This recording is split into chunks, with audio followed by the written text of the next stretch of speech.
Well, for more on economic ties between China and Russia, I spoke to Anton Fedyashin. He's a history professor at American University here in Washington, D.C. And I started off by asking him what makes the relationship so unique and distinct. The answer is very simple, actually, mutual respect. They're meeting today in Vladivostok. This is the third time in 2018 already. So they have seen each other eye to eye many, many times.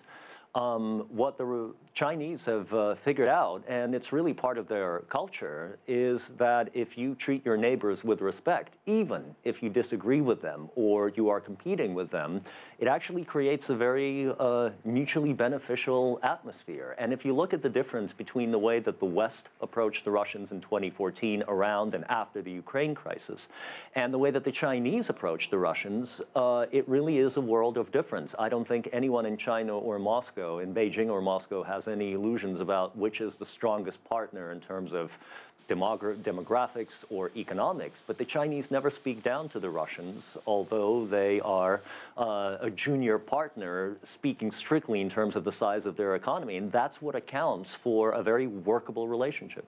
And it's interesting because a lot of people just focus on the economic ties, but they don't think about the cultural relationship, the culture of doing business with another country. Very interesting point there. Now, we did see a very holistic approach to this relationship, from politics to economics to defense. What would you say are the factors that are pushing these countries closer together at this point in time?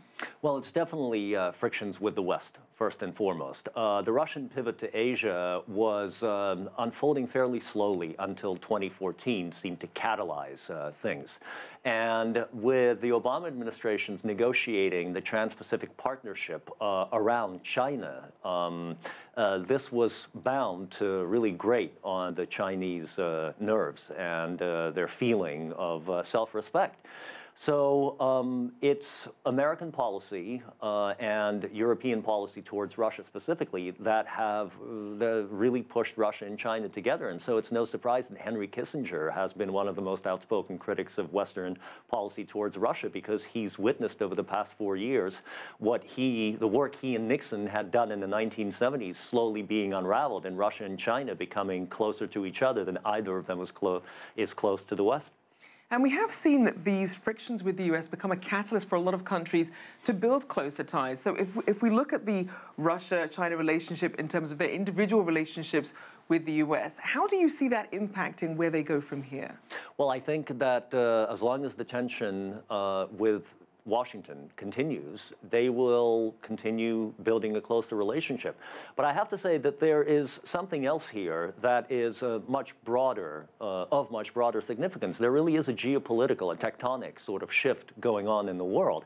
And even if Russia and China do manage to smooth their differences with Washington over, which both of them seem to be willing to do, their strategic partnership will not be thrown by the wayside, because they realize that there are new emerging powers that will become global players, that the United States is becoming relatively less influential, although still an incredibly powerful country. And so this is part of an overall trajectory of the de-Europeanization, de-Westernization of global geopolitics. We're living in a very interesting era. And as we look at where the two countries want to go from here, we know that both China and Russia want to upgrade their economies, their level of industry. How do you see them either competing or cooperating on those fronts? Well, I don't see much room for competition yet. For cooperation, however, there's plenty. The Russians will complete their Strength of Siberia pipeline by about this time next year in 2019. One of the great takeaways from today is that the Russians just signed the biggest internet market agreement that Russia has ever signed with anyone, with Jack Ma of Alibaba. And so AliExpress, as the proposed, plan is going to be, involves two Russian companies: Megafon, which is a major cell phone company; Mail.ru, which is an email and electronics company; then the Russian Fund for Direct Investments, and then Alibaba. The Russians are opening up to the Chinese internet market, which will make it easier for people in the Russian Far East, who often feel very cut off from the European part of Russia. You have to remember there are 11 time zones in this country. The Russians are integrating themselves into the Asian market. This is a huge breakthrough.